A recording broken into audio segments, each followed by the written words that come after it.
Hoje estou de amarelo, não porque o Brasil ganhou da Itália ontem no futebol, por sinal, nessa Copa das Confederações, até agora eu mal consegui assistir um jogo sequer. Eu estou de amarelo porque nós, como discípulos de Cristo, Igreja de Cristo, num país chamado Brasil, precisamos sim estar atentos ao que está acontecendo na nossa nação. E eu creio que as cenas que nós presenciamos e vimos ao longo dessa semana são cenas que, no mínimo, seja qual for a sua ideologia política, o seu pensamento, a sua opinião, elas revelam algo está acontecendo. Algo que, interessante que antropólogos, sociólogos, cientistas políticos, aqueles mais profundos e conceituados, olham e dizem: absolutamente ninguém sabe exatamente o que está acontecendo. O fato é o seguinte: o apóstolo Paulo, no primeiro século, por sabedoria de Deus, decidiu semear o Evangelho de Cristo que transforma tudo e a todos, a partir de cidades. A grande revolução gerada pelo cristianismo no primeiro século não acontece porque o cristianismo é pregado como uma causa para o império. Mas o cristianismo é semeado, é pregado, é vivido como uma causa para a cidade. E cidades são núcleos de influência. E as cidades transformaram o império.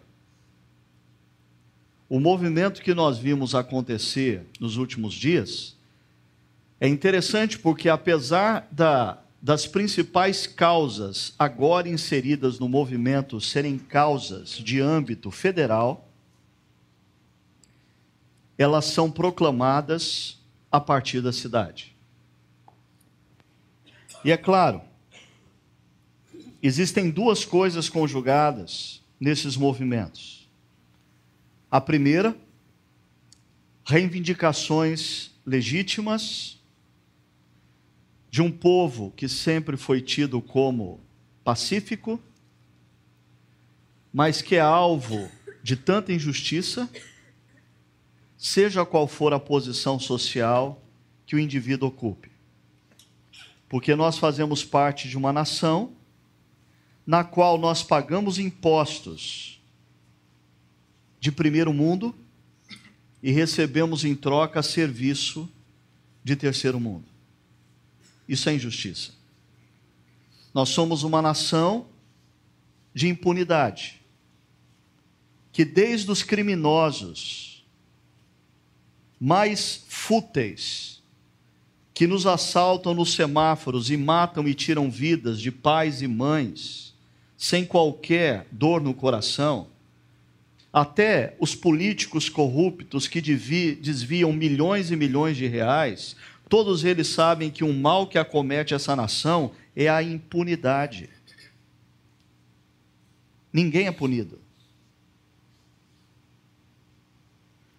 Então existe de um lado reivindicações altamente legítimas. Por outro lado,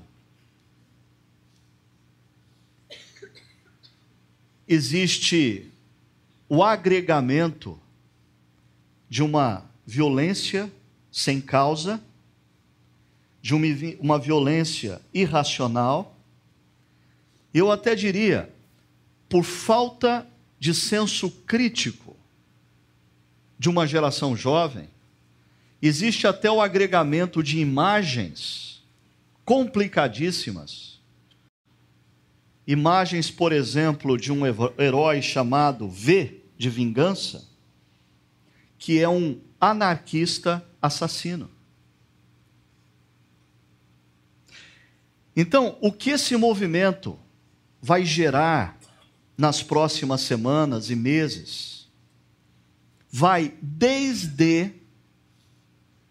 de repente, evapora e nada acontece, e mais uma vez, foi só uma onda, porque todo mundo estava indo para as ruas, então virou uma balada ideologicamente correta, até talvez desdobramentos mais agressivos, violentos. Ou talvez a gente caminhe para uma convergência mais séria de propostas, a descoberta de interlocutores que possam efetivamente organizar as reivindicações e fazer valer essas reivindicações àqueles que precisam efetivamente mudar a visão que eles possuem do que é governar uma nação como o nosso país.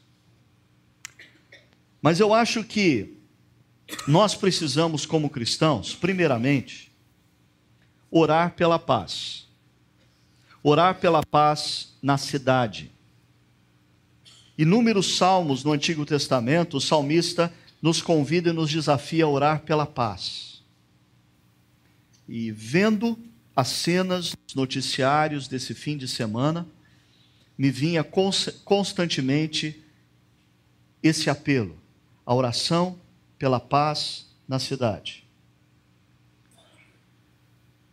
Mas como cristãos teologicamente corretos, altamente bíblicos e com uma prática consistente, nós precisamos perceber que biblicamente, não existe paz sem justiça.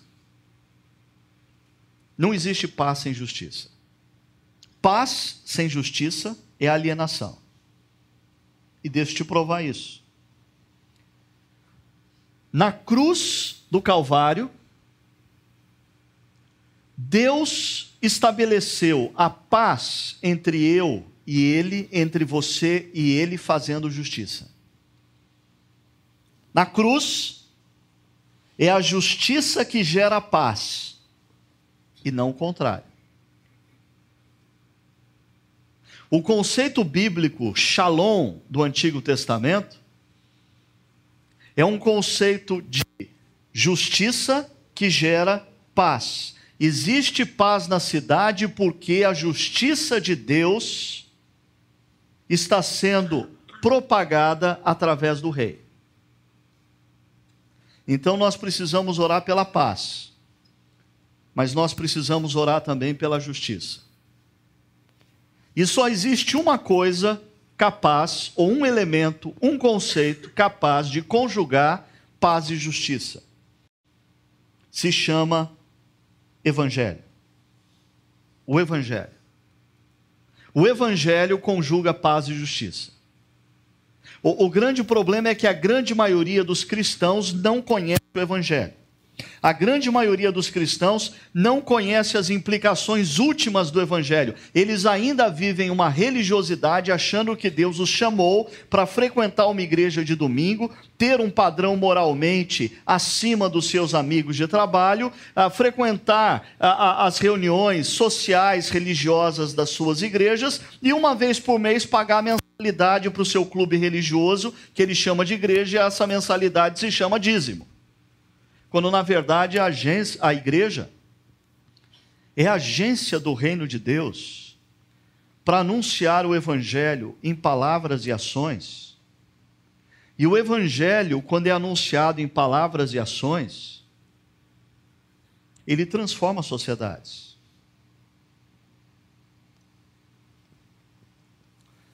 Pena que pouquíssimos de nós conhecem, por exemplo, a biografia de John Wesley.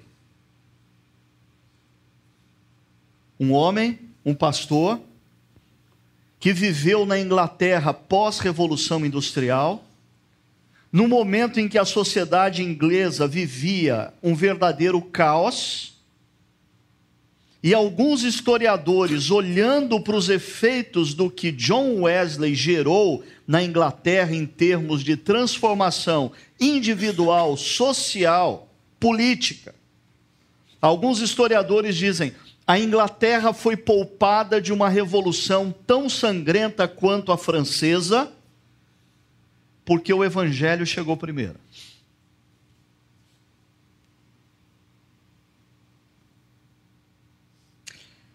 No próximo mês de agosto, o CTPI, Centro de Treinamento para Plantadores de Igreja, que a nossa igreja é uma das apoiadoras desse movimento, vai organizar uma conferência intitulada O Evangelho Todo para a Cidade Toda. O objetivo dessa conferência é a gente reunir aqui em Campinas pastores e líderes das mais diferentes denominações, dos mais variados pontos desse país, para que eles possam ouvir e compreender quão importante se faz nós resgatarmos a centralidade do Evangelho nas nossas vidas, nas nossas igrejas e na nossa ação como discípulos de Cristo na cidade.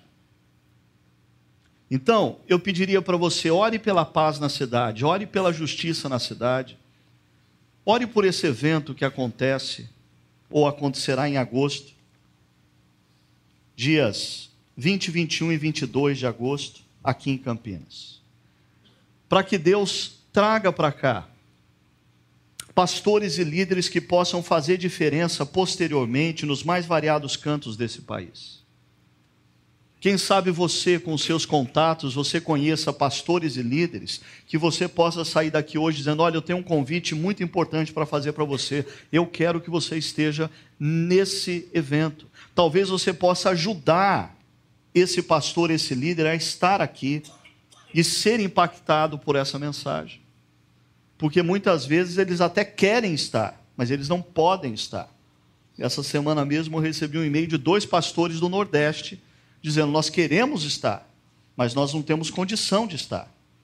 Você talvez tenha contato com pastores e líderes que você possa ser uma bênção para eles, trazendo-os para um espaço onde eles possam compreender todas as implicações do Evangelho para a vida deles, para a igreja deles e para a ação deles e da igreja na cidade. Ore pela paz, ore pela justiça, ore pela igreja de Cristo nas cidades brasileiras. Mas faça alguma coisa em relação a isso também. Essa semana, diante das imagens e de todos os acontecimentos, eu recebi pelo menos 3 e-mails de pessoas que diziam assim: Ricardo, como é que você vai fazer para pregar sobre submissão diante do que está acontecendo? Eu achei a preocupação infundada, porque o princípio da submissão que nos é ensinado na palavra, ele não está condicionado ao momento histórico. Por sinal, os princípios e valores de Deus não se condicionam a circunstâncias ou situações históricas. Os princípios e valores da palavra de Deus, eles são para ontem, para hoje, para o futuro, para todo sempre. Então, na nossa reflexão de hoje, assim como foi das últimas semanas, nós temos usado como base esse texto de Filipenses capítulo 2, que bem possivelmente foi uma canção da igreja primitiva do primeiro século. Bem possivelmente foi uma canção que era cantada pelas equipes de louvor das comunidades cristãs do primeiro século.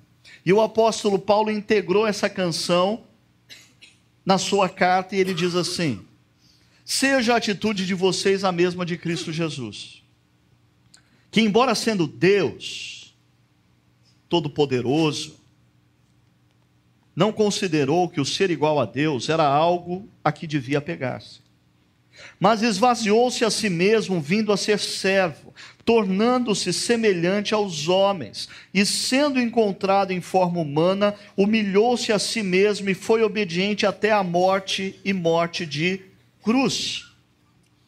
Por isso Deus o exaltou à mais alta posição e lhe deu o nome que está acima de todo nome, para que ao nome de Jesus se dobre todo o joelho no céu, na terra e debaixo da terra, e toda língua confesse que Jesus Cristo é o Senhor, para a glória de Deus Pai. E eu queria agregar à nossa reflexão dessa manhã um outro trecho, também escrito pelo apóstolo Paulo, que na verdade é um verso, apenas um verso, de Efésios capítulo 5, verso 21, quando o apóstolo Paulo diz assim: sujeitem-se uns aos outros, por temor a Cristo. Esse verso escrito pelo apóstolo Paulo é colocado como a porta de entrada para uma série de relacionamentos aos quais esse princípio se aplica. Se você ler depois a sequência desse texto, você vai ver que o apóstolo Paulo fala do marido e da mulher, dos pais e dos filhos, dos senhores e dos servos, ou dos empregadores e dos empregados. Mas é interessante que todos esses relacionamentos estão condicionados por um imperativo que o apóstolo Paulo colocou antes: sujeitem-se uns aos outros. O que falar dos nossos vingadores diante dessa semana? Nós temos falado que os vingadores, eles nada mais são do que seres humanos que se revestem de poderes divinos, ou seres humanos que se revestem de superpoderes, para libertar o mundo, a humanidade e a sociedade de todo o mal. Existe nos vingadores esse quê de indignação com a injustiça, mas também existe um outro quê, o quê do eu posso mudar a situação.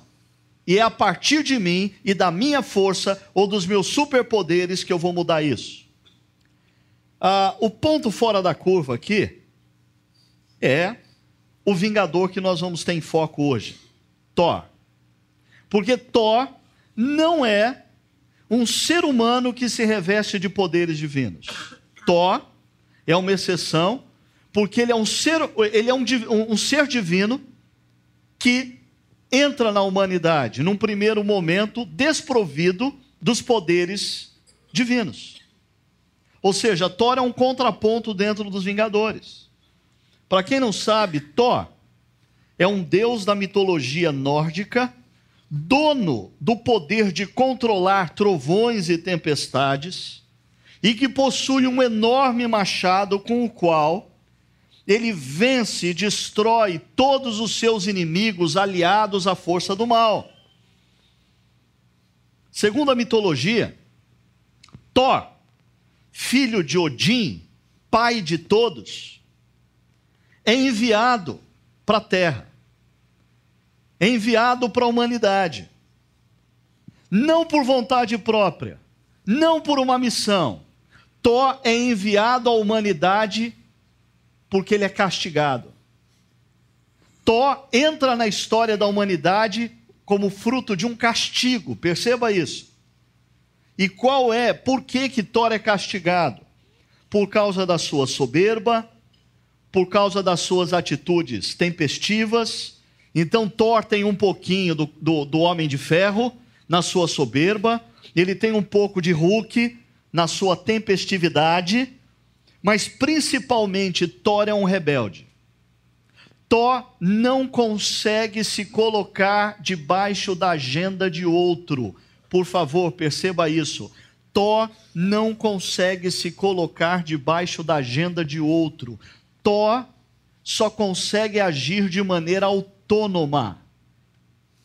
Ele só consegue fazer valer para ele mesmo a agenda que é dele. A agenda dos outros é descartada e ele não consegue funcionar, trabalhar, agir debaixo da agenda de outros. É interessante que algumas pessoas, se você gosta de vasculhar ideias pela internet, você vai encontrar alguns blogs que tentam fazer um paralelo entre Jesus e Thor, pelo fato de que o pai de Thor é Odin, o pai de todos, que também o nosso Deus é chamado em Efésios 3 de pai de todos, né? Thor é enviado à humanidade, assim como Jesus, mas perceba que os paralelos vão terminar aí, porque se Thor foi enviado para a humanidade, ele foi enviado como um castigo. Jesus foi enviado à humanidade com um propósito. Interessante, o propósito de Jesus entrar na história é porque a Trindade tem uma missão. A Trindade determinou um plano redentivo. A Trindade determinou que, através desse plano redentivo, todo o universo vai ser restaurado e resgatado. E o Deus Filho, Jesus, se submete a esse plano. Jesus, ele não entra na história de maneira autônoma para resgatar uma humanidade que ele acha que o pai dele não deu conta de segurar com ele. Jesus entra na história em submissão a um plano de uma comunidade divina, o Deus Trino. E nós temos falado também que os salvadores precisam de um salvador. Todos eles revelam uma fenda de caráter, uma fenda na alma, que mostra que apesar deles terem superpoderes para libertar o mundo de um mal exterior, eles são incapazes de libertar a eles mesmos de um mal interior. No caso, o Homem de Ferro parece não ter poder para dissipar o orgulho e a soberba que rege as decisões e ações dele. Hulk não tem poderes para diluir a ira e a raiva que o rege, gerando controle e mansidão. O Capitão América, que vai ser o nosso foco próximo final de semana, não é capaz de se desfazer de uma culpa acerca de algo que aconteceu no passado, que o paralisa diante do presente. E no caso de Thor, a rebeldia. Thor é incapaz de se colocar sob a agenda de outro. Essa é uma definição alternativa para o termo submissão. Perceba a etimologia da palavra submissão. Sub mais missão. Sub, estar debaixo da missão. Ou seja, o exercício da submissão é um exercício através do qual nós nos colocamos debaixo da missão determinada por outro, da missão determinada por outros. E esse é um exercício que vale a pena a gente parar e olhar para as nossas relações no momento e perceber o seguinte: a minha vida, a maneira como eu lido hoje, eu tenho relacionamentos nos quais eu me coloco debaixo da missão determinada por outros. E eu consigo fazer isso com coração alegre, eu consigo fazer isso com espontaneidade, eu consigo fazer isso com confiança, com tranquilidade. Ou as minhas relações, elas estão todas baseadas no fato de que eu determino a agenda e os outros precisam se submeter às minhas agendas. O problema de Thor, com a sua incapacidade de se colocar debaixo da agenda de outros, é que quando ele age em rebeldia, assim como os orgulhosos, assim como aqueles que são controlados pela ira, não é apenas Thor que sofre as consequências. Quando Thor age de maneira rebelde, sofrem as consequências também os seus pais, sofrem consequências seus amigos, sofre consequência a sociedade, sofre consequências a própria humanidade. Todos sofrem quando estão do lado de um rebelde. Deixa eu exemplificar isso para você, mostrando um pequeno clipe e apresentando Thor àqueles que talvez ainda não o conheçam.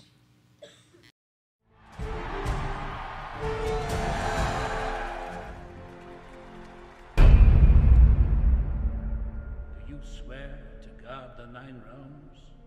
I swear. And do you swear to preserve the peace? I swear. Do you swear to cast aside all selfish ambition and to pledge yourself only to the good of the realm? I swear! And on this day, I, Odin Allfather, proclaim you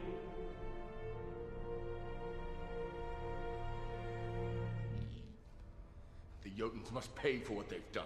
They broke into the weapons vault. If the Frost Giants had stolen even one of these relics... They didn't. Well, I want to know why. I have a truce with Laufey, king of the Jotun. He just broke your truce. They know you are vulnerable. What action would you take? March into Jotunheim as you once did. Teach them a lesson. Break their spirits so they'll never dare try to cross our borders again. You're thinking only as a warrior. This was an act of war. It was the act of but a few, doomed to fail. Look how far they got! We will find the breach in our defenses, and it will be sealed. As king of Asgard... But you're not king! Not yet. We shouldn't be here. Thor, stop and think. Thor! We must go! Then go! Why did you bring us back? You realize what you've done, what you've started? I was protecting my home. You cannot even protect your friends. How can you hope to protect the kingdom? Get into the healing room! No! There won't be a kingdom to protect if you're afraid to act. The Jotuns must learn to fear me, just as they once feared you. That's pride and vanity talking, not leadership. You've forgotten everything I taught you. But a warrior's patience. While you wait and be patient, the Nine Realms laugh at us. The old ways are done. You'd stand giving speeches while Asgard falls. You are a vain, greedy, cruel boy! And you are an old man and a fool!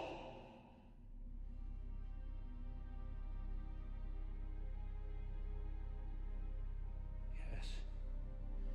You have betrayed the express command of your king. Through your arrogance and stupidity, you have opened these peaceful realms and innocent lives to the horror and desolation of war. You are unworthy of these realms. You're unworthy of your title. You're unworthy. I own it all, Father. Cut you off!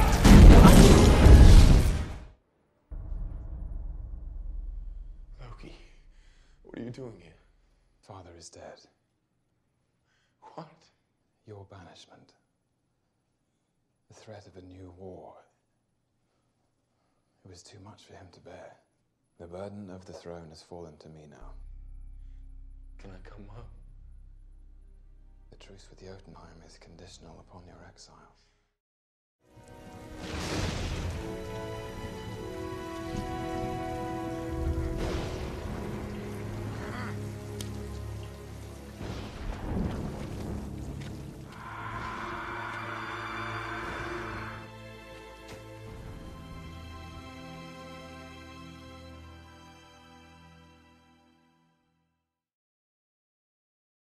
Diferentemente, Jesus,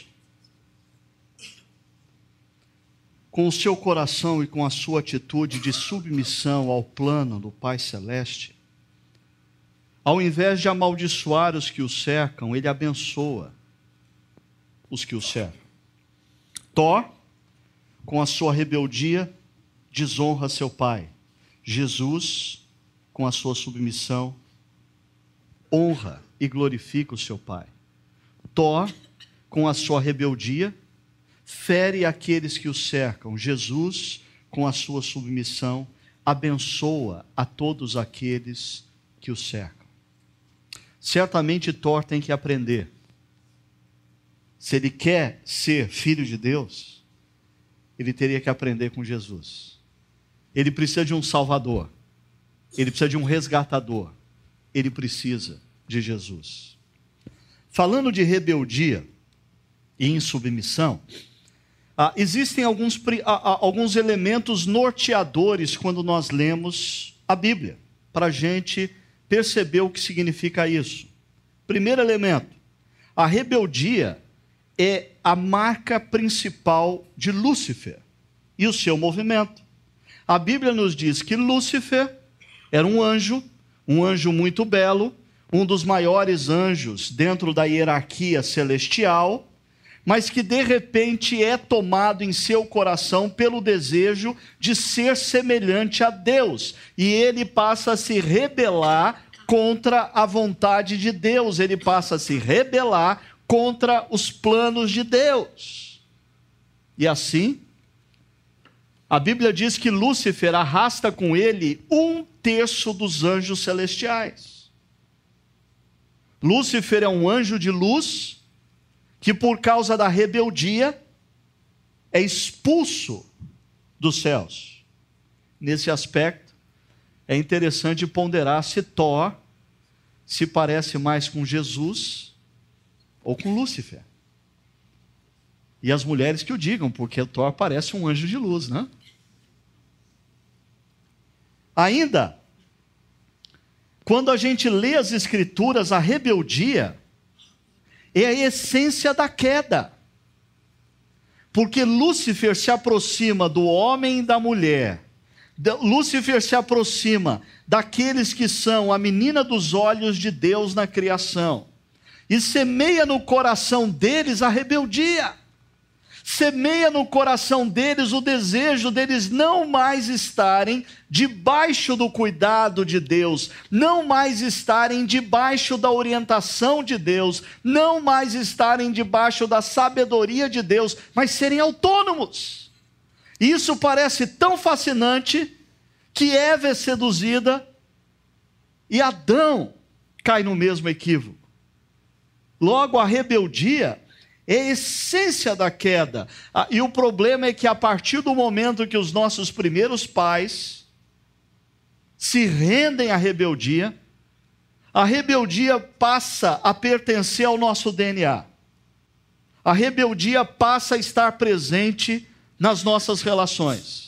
A rebeldia passa a estar presente principalmente, constantemente, na nossa relação com Deus Criador. Se você ler as Escrituras, se você ler a história do Antigo Testamento, o que você vai ver é um Deus que está constantemente chamando homens e mulheres para debaixo do seu amor, do seu cuidado e da sua sabedoria, mas homens e mulheres que constantemente se movem ou respondem a esse amor em rebelião. Leia as histórias, por exemplo, da peregrinação do povo de Israel no deserto. É Deus amando, amando, amando, cuidando, cuidando, cuidando, e o povo se rebelando, se rebelando, se rebelando. Leia as histórias do povo de Israel na Palestina. É Deus libertando, é Deus cuidando, é Deus abençoando, e é o povo se curvando diante de outros ídolos, é o povo seguindo outras orientações, é o povo se rebelando contra a sabedoria, o amor e a graça de Deus. Mas e hoje é muito diferente? Quantas vezes eu, como pregador, diante da geração atual, não ensino determinados princípios e valores tão explícitos na palavra de Deus, como princípios e valores que Deus quer que nós vivamos.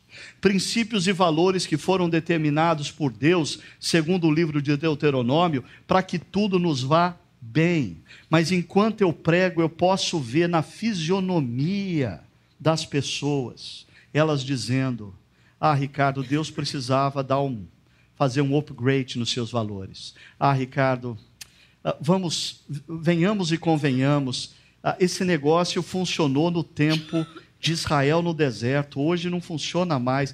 Mentira, nem no tempo de Israel no deserto funcionou. O povo era rebelde tanto quanto nós. Eles também ouviam e eles achavam que Deus estava meio fora de si. Eles também ouviam e eles achavam que eles tinham um caminho mais sábio para seguir. Eles também ouviam e eles achavam que o que Deus estava pedindo não era muito condizente à situação, às circunstâncias, à cultura, e eles buscavam caminhos alternativos. A rebelião no coração se tornou uma parte inerente das nossas vidas. Em outras palavras, eu e você somos homens e mulheres que, se nós simplesmente soltarmos o volante das nossas vidas, o volante das nossas vidas vai na direção da rebeldia. A submissão a Deus, a submissão a outros, só acontece nas nossas vidas quando, no poder do Espírito Santo, nós seguramos o volante nessa direção. Porque quando nós soltamos, ele tende à rebeldia. Mas o que é a submissão? Se Lúcifer é a marca da rebelião nas Escrituras, Jesus é o modelo da submissão nas Escrituras. E Filipenses capítulo 2, a partir do verso 5, é esse hino clássico mostrando Jesus como modelo de submissão. O Deus Trino determina um plano redentor e o Deus Filho se submete ao plano redentor.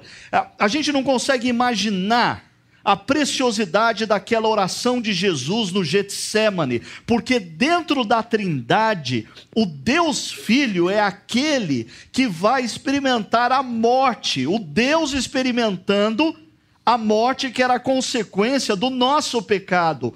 Dentro da Trindade, o Deus Filho é o que vai ser humilhado pelas criaturas, sendo ridicularizado naquela cruz. Pior do que tudo, dentro da Trindade, o Deus Filho é aquele que vai na cruz, por alguns instantes ou minutos, nós não sabemos, mas vai se desconectar de uma comunhão com as outras duas pessoas da Trindade, uma comunhão que perdura por toda a eternidade. Por isso Jesus ora: Pai, se possível, passa de mim esse cálice. Mas ele conclui: não seja feita a minha vontade, seja feita a tua vontade. Jesus é capaz de se submeter à missão determinada pela Trindade. O nosso problema, em Efésios 2, no verso 5, é que o verso 5 diz que a nossa atitude deve ser como a de Jesus. Em outras palavras, se nós seguimos a Jesus, nas nossas vidas, nós devemos manifestar uma atitude de alguém que é capaz de se submeter à agenda de outro, de se submeter à agenda comunitária, de se submeter a um programa maior. Porque se nós somos pessoas que não conseguimos nos submeter à agenda de outros, à agenda comunitária, à agenda de grupos que estão acima de nós, isso revela muito de Thor em nós e não de Jesus. E, consequentemente, isso revela muito em nós de Lúcifer e não de Jesus. Incapacidade de se colocar debaixo da agenda de outro. E, em terceiro lugar, a Bíblia nos diz que a submissão, ela deve estar presente em todas as nossas relações. Porque, normalmente, nós associamos o termo submissão a relações de poder. Nós pensamos assim: nós devemos nos submeter a quem é maior do que nós. Nós devemos nos submeter a quem tem mais poder do que nós. Nós devemos nos submeter a quem manda mais do que nós na estrutura hierárquica. Mas não é isso que a Bíblia diz. Deixa eu te lembrar uma coisa. O texto que nós lemos de Efésios capítulo 5, verso 21, que diz: sujeitem-se uns aos outros, ou seja, sujeitem-se mutuamente, diz: sujeitem-se uns aos outros. Mulheres aos seus maridos. Esse é conhecido de muitos.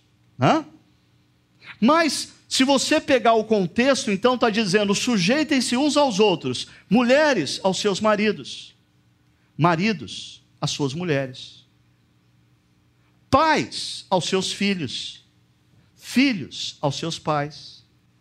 Senhores aos seus servos, escravos. Escravos, servos aos seus senhores. Deixa eu explicar isso para você. A mulher, ela se submete ao seu marido quando ela percebe, quando ela tem a percepção de quais são as necessidades do seu marido, e ela submete a sua ação conectada às necessidades do seu marido. Perceba que eu não estou usando o termo vontades, necessidades. Um homem precisa se sentir valorizado, um homem precisa se sentir honrado, um homem precisa se sentir inspirado. E quando uma mulher coloca as suas ações e as suas palavras debaixo dessa missão, determinada não por ela, mas pelas necessidades do seu marido, ela é submissa. Submissão. Mas maridos também precisam ser submissos. Porque quando maridos percebem as necessidades de suas esposas, elas precisam ser cuidadas, elas precisam ser acolhidas, elas precisam se sentir bonitas, elas precisam se sentir desejadas e assim por diante, elas precisam se sentir amadas. Quando um homem conjuga as suas ações e as suas palavras, não as suas vontades, quando um homem conjuga as suas ações e as suas palavras, não no que ele acha que a mulher precisa, mas quando ele conjuga as suas ações e as suas palavras, as necessidades da sua esposa, ele se coloca em submissão. Porque a missão dele não é determinada pela agenda dele, a missão dele é determinada pela agenda de necessidades da sua esposa. Eu poderia continuar ilustrando para você isso na relação pais e filhos, a mesma coisa. A mesma coisa, pais precisam educar os seus filhos, servindo os seus filhos de acordo com as suas necessidades, isso é se colocar em submissão. Filhos precisam ser submissos aos pais. Senhores, empregadores e servos, empregados. Empregados precisam se colocar em submissão. Gente que trabalha em equipe precisa se colocar em submissão ao seu líder. Ou o que é isso? Perceber na agenda do seu líder, na agenda do seu empregador, quais são as necessidades do seu empregador e do seu líder. E você vai ser um bom funcionário, não se você faz o que você pensa, o que você quer, a sua agenda. Isso é ser como Thor. Você vai ser um bom funcionário se você perceber a agenda do seu líder, a agenda de necessidades do seu empregador e se submeter à agenda de necessidades dele.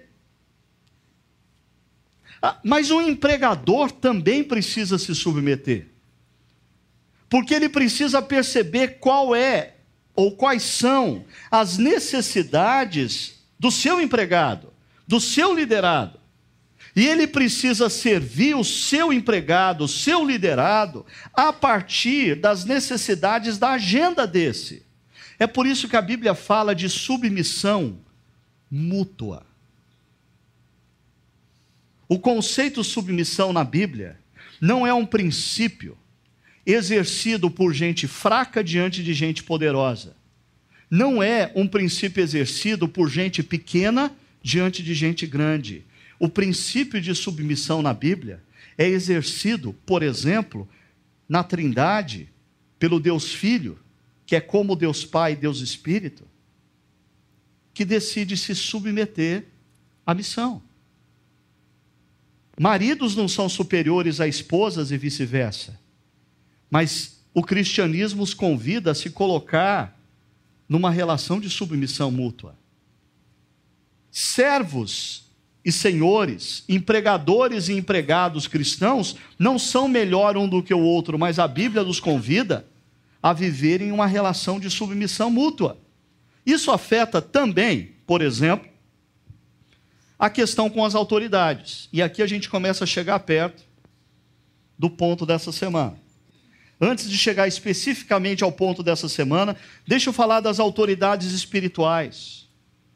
A relação dentro de uma comunidade cristã, das ovelhas com o seu pastor, ou das ovelhas com seus pastores, envolve o cristão com seus pastores, com seus líderes, com seus presbíteros.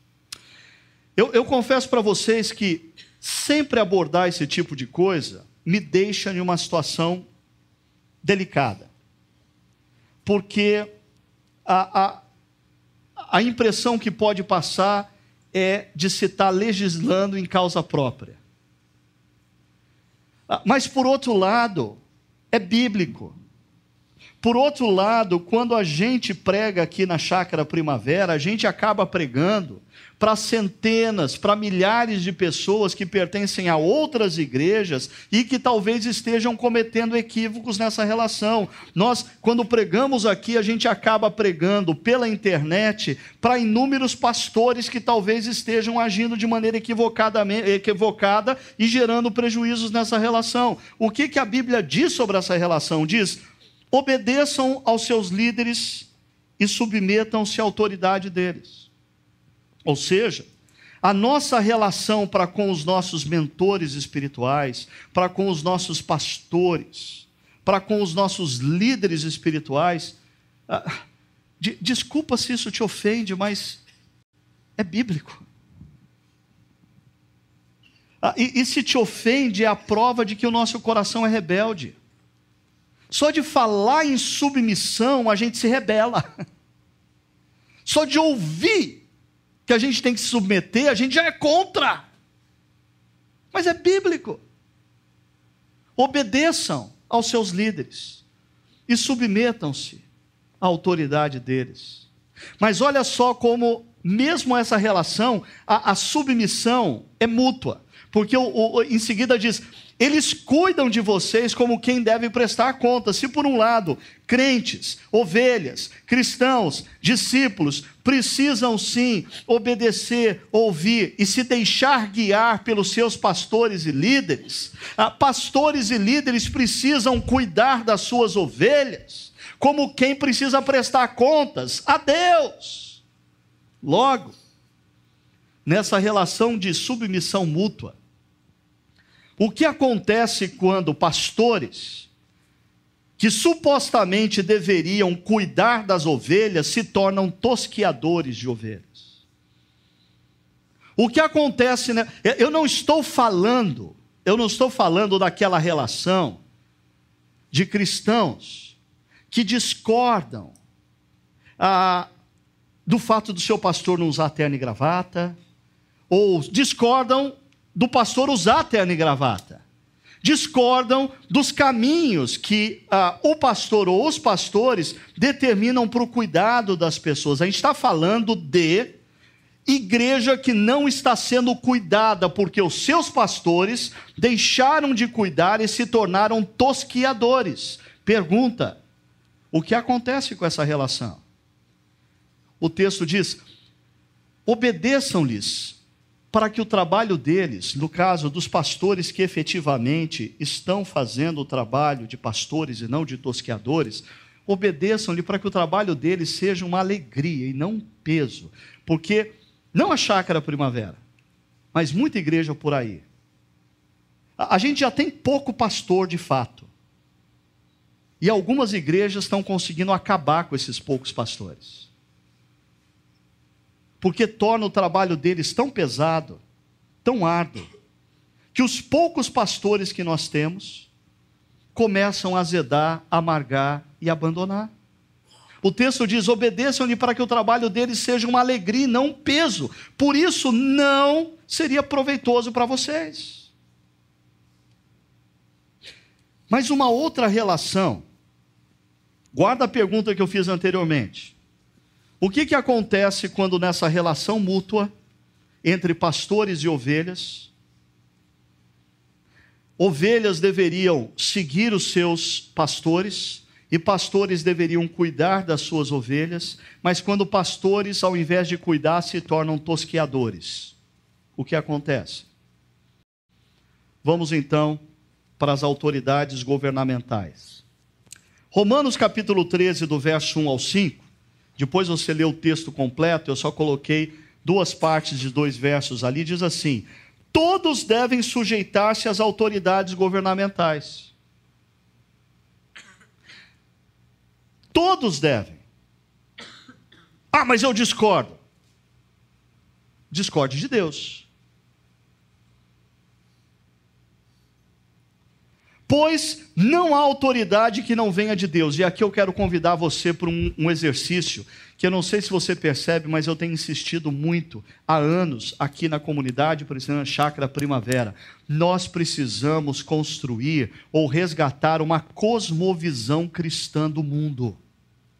Porque muitas das nossas decisões, muitas das nossas opiniões sobre os mais variados assuntos que estão emergindo aí, são decisões, são opiniões derivadas de uma mente secular e não de uma mente que esteja impregnada positivamente por uma cosmovisão cristã. E dentro de uma cosmovisão cristã, que João, na ilha de Patmos, tem, quando os olhos de João se abrem para a eternidade, ele vê Deus sentado num alto e sublime trono, o que diz: Deus está acima de tudo e de todos. Deus é o Rei dos reis. Deus é o Rei do reino. Nenhuma autoridade é concedida na terra sem que Deus permita. O presidente dos Estados Unidos da América, a nação mais poderosa do nosso momento histórico, ele pode se considerar muito poderoso, mas se nessa manhã Deus resolver com a pontinha do dedo pegar uma coronária dele e fechar, ele não tem o que fazer, a vida dele acabou. O livro de Provérbios diz que o coração do rei está nas mãos de Deus. E Deus o move para onde quiser. Parece que Deus tem assim um senso de tolerância e limite. Os reis vão fazendo besteira às vezes, um pouquinho para a esquerda, um pouquinho para a direita. Existem limites de tolerância para Deus. Segundo o livro de Apocalipse, quando os cristãos começam a orar na terra, pedindo justiça, esses pedidos de oração começam a ser colocados num cálice diante de Deus, um cálice de incenso, mas existe um momento em que esse cálice transborda, e quando o cálice transborda, a ira de Deus se manifesta. E Deus pode manifestar, Hulk não pode manifestar a ira dele, mas Deus pode, porque a ira de Deus é justa, a ira de Deus é perfeita, Deus acerta na mosca. Nós, quando manifestamos a nossa ira, a nossa ira não é calibrada, a gente sempre quando manifesta a ira, ou acerta de menos ou acerta de mais, mas a ira de Deus é justa, é perfeita. E o texto diz: pois não há autoridade que não venha de Deus. Por favor, preste atenção nesses 2 versos. Pois a autoridade governamental é serva de Deus para o seu bem, o meu bem.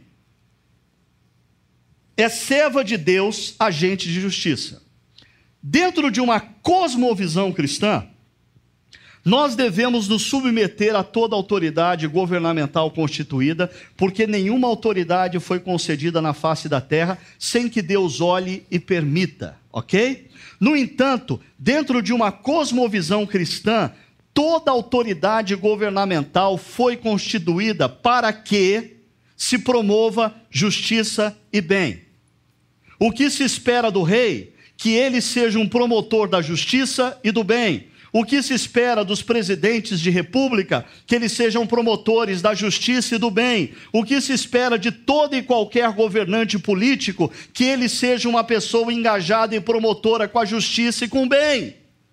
A pergunta é, assim como na relação eclesiástica, quando pastores deixam de cuidar e se tornam tosqueadores?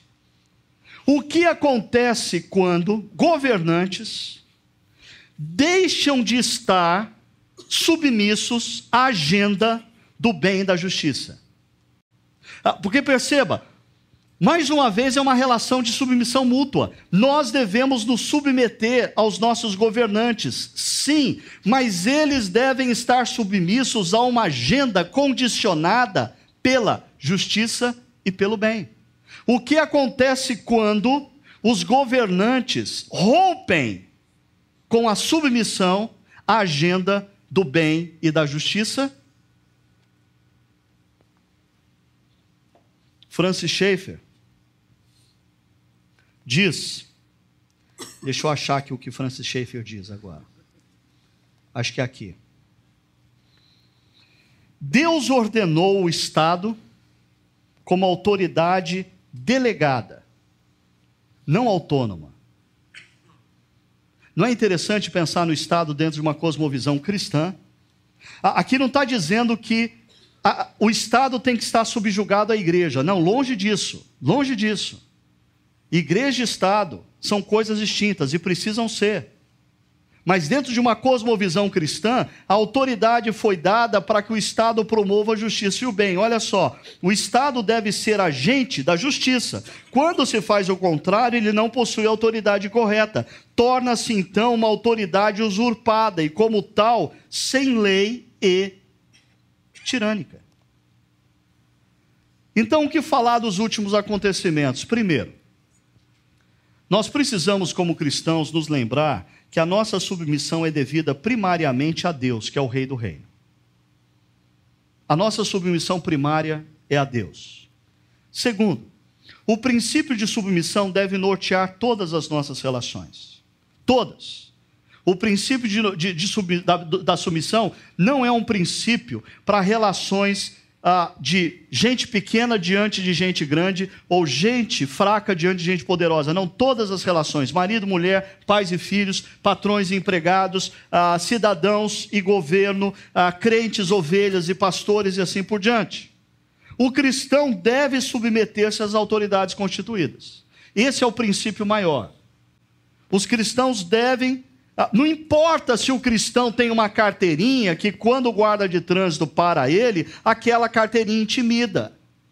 Ele continua sendo um cristão e, naquele momento, o guardinha de trânsito, que talvez tenha menos educação do que ele, tenha menos dinheiro do que ele, não tem um carro como o dele, não importa, naquele momento, aquele guarda é autoridade constituída. E eu, como cristão, preciso parecer mais com Jesus do que como Thor, porque Thor mostra o martelo nessa hora, e tem cristão que mostra a carteirinha, quando ele deveria mostrar Cristo com a sua atitude.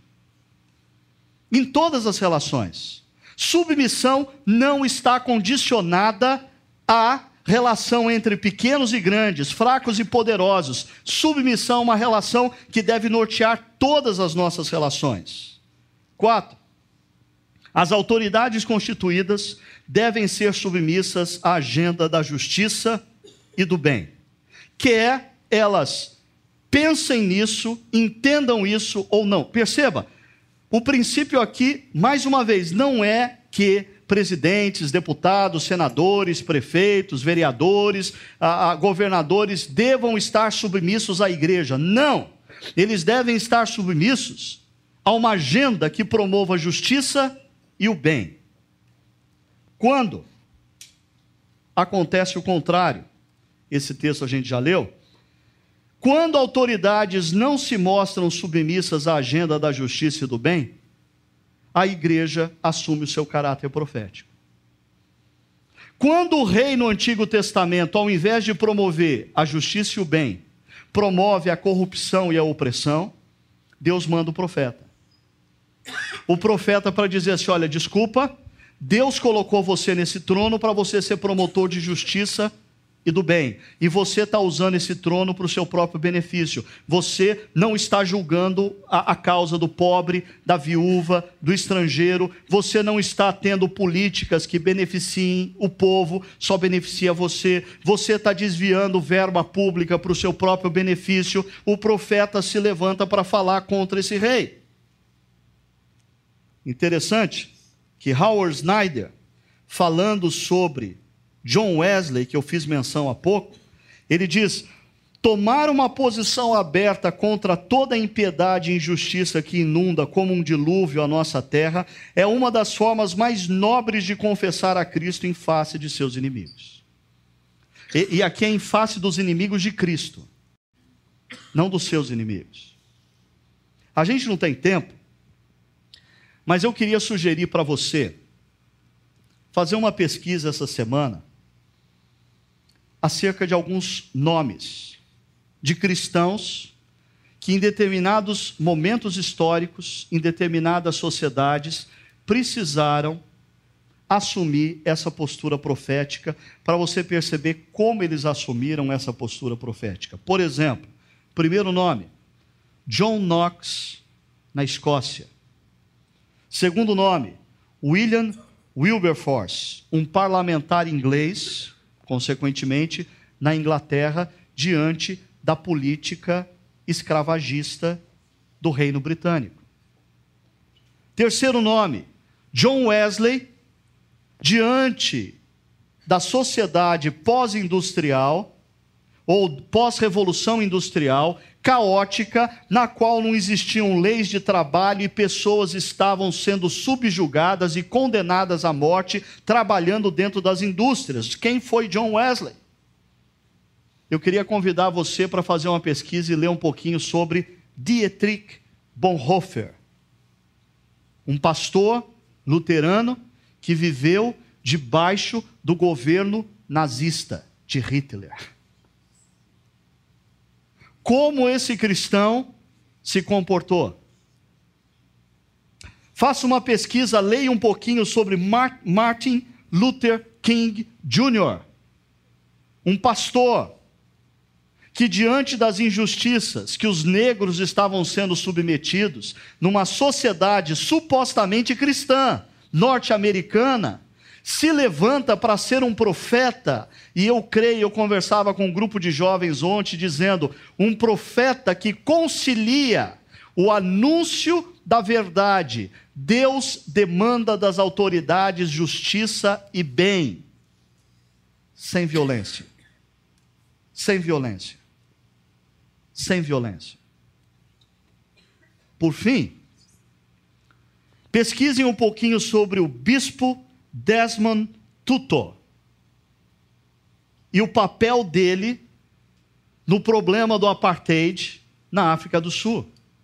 É uma lista aqui de 6 cristãos que tiveram que viver essa situação desconfortável de o princípio geral é a submissão, mas debaixo de governos que começam a não serem mais promotores de justiça e do bem. O que fazer diante disso?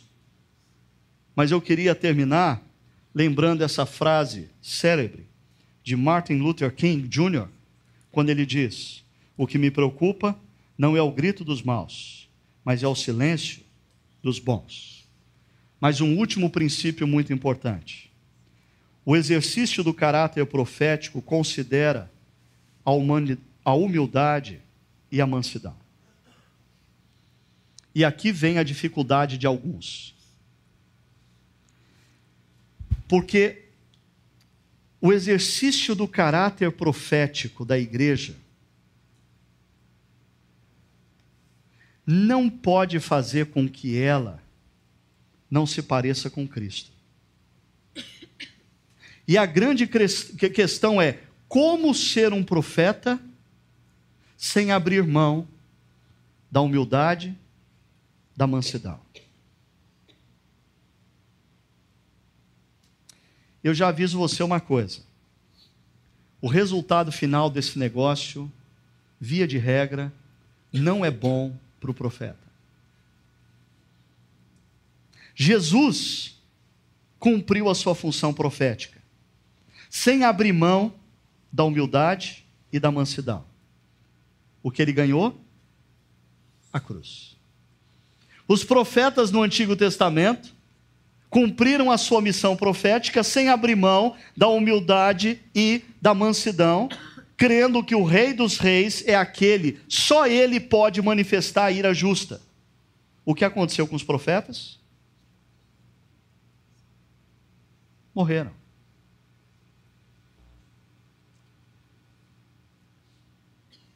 Alguns desses nomes que eu citei, Dietrich Bonhoeffer, Martin Luther King Jr., cumpriram a sua função profética, sem abrir mão da humildade e mansidão. A consequência foi morte. O que eu estou dizendo é que nós, como cristãos, precisamos, primeiro, avaliar o que está acontecendo e perceber se o que está acontecendo é, de fato, fruto dos nossos governantes terem abandonado uma agenda que promova justiça e bem. Se é, como cristãos, nós devemos ser proféticos, sim. O nosso exercício profético passa por nós nos manifestarmos, mas nunca nos associarmos a qualquer forma de violência que pressupõe que nós temos uma ira calibrada o suficiente para fazer justiça com a nossa própria mão. Termino com um exemplo. O Gilberto Dimenstein, no seu blog, ele levantou uma cena muito interessante que aconteceu em meio às manifestações dessa semana. Enquanto gente quebrava a loja, enquanto gente depredava patrimônio público, e desculpa, mas se nós queremos reivindicar justiça e bem para a sociedade, esse tipo de coisa não faz parte da nossa agenda. E essa mulher, a Dedé Sindic, ela lançou uma campanha, e a campanha dela era Flores neles. Primeiro ela entrou num site de contribuição pública, dizendo para as pessoas: olha, eu quero fazer nas manifestações uma campanha, eu quero distribuir flores, mas eu preciso de dinheiro. Então algumas pessoas contribuíram financeiramente para ela comprar as flores. Aí ela comprou as flores e ela saiu nas manifestações em São Paulo, distribuindo flores e com um cartaz: flores neles. O protesto dela era flores neles. Jesus constrange os seus adversários com a sua firmeza ao falar e humildade e mansidão ao agir. Isso chega a irritar os fariseus e escribas. Eu acho que Jesus, ele era meio adepto a esse negócio aqui de flores neles.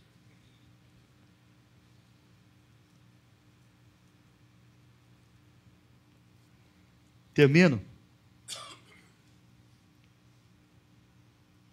É interessante nós chegarmos nesse final de semana refletindo sobre isso diante dos últimos acontecimentos, porque Thor é aquele rebelde sem causa. Ele entra na humanidade e ele participa de atos heróicos, mas ele não tem uma agenda maior para a humanidade. Ele não tem qualquer agenda para a humanidade. Ele é um Deus sem agenda.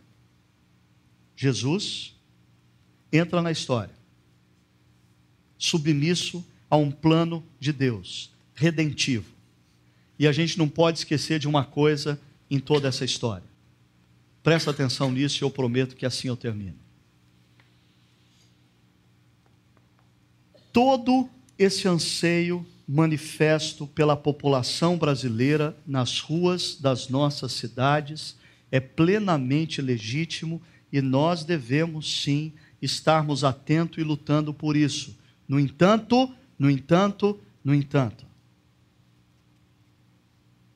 nós só viveremos a plenitude dessas reivindicações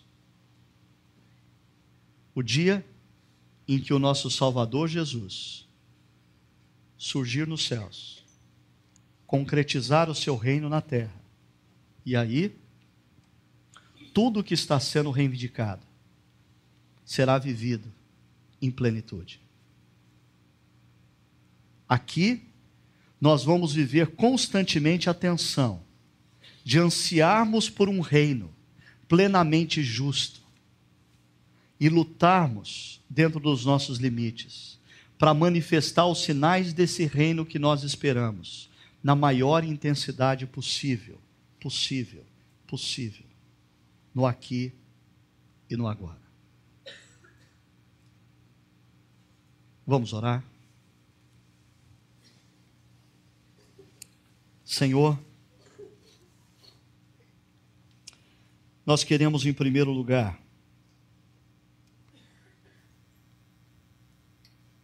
como povo do Senhor orar pela paz nas nossas cidades. Te pedimos, Senhor, dissipa toda forma de agressividade, dissipa toda forma de violência, de qualquer um dos lados,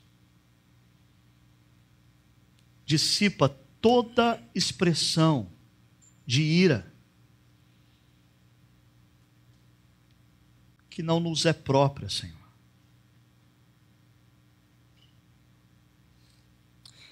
Queremos te pedir pela justiça no nosso país. Senhor, que em meio a todos esses acontecimentos, algo diferente comece a acontecer na mente e no coração dos nossos políticos e governantes.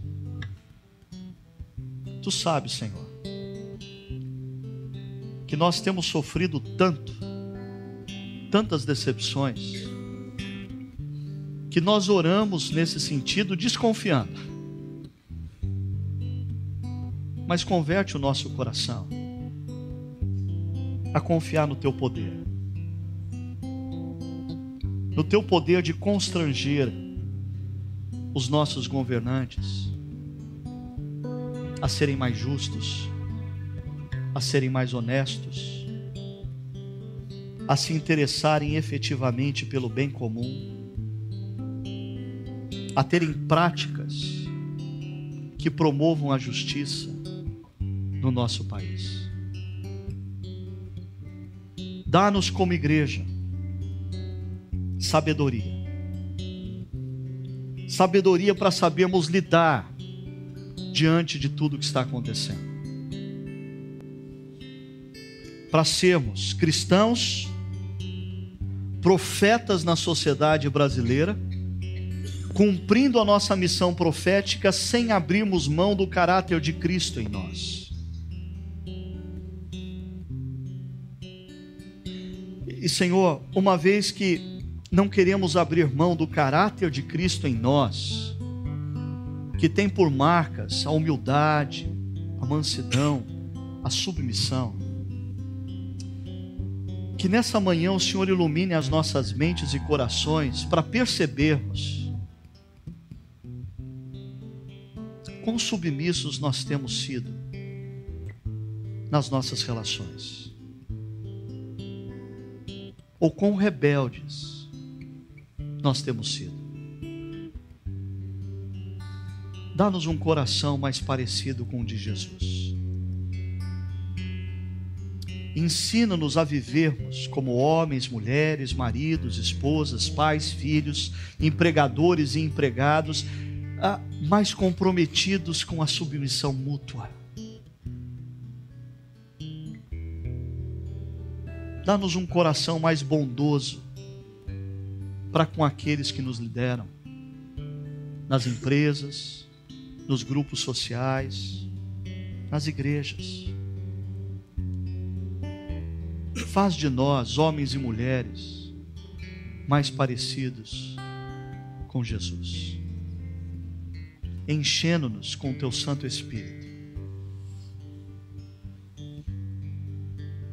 É no nome do nosso amado e Senhor Jesus Cristo que nós oramos. Amém.